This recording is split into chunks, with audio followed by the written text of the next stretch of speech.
Iginiit ni Pangulong Bongbong Marcos na walang ibig sabihin ang mga lumabas na litrato nila ni Bamban Tarlac, Mayor Alice Guo. Yan ay matapos lumutang sa social media ang litrato ng dalawa sa proclamation rally ng Unity Team noong 2022.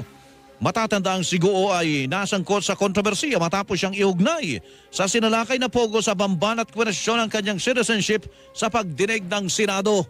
That proves nothing. You know how many pictures I take during a campaign? Siguro 1,000 sa isang araw. Lahat naman humingi ng selfie. Hindi mo namang hinihindi yan. So, doesn't really mean anything. Sinabi pa ng Pangulo na sa ngayon ay patuloy ang investigasyon kaugnay ng isyong kinasasangkutan ni Guo.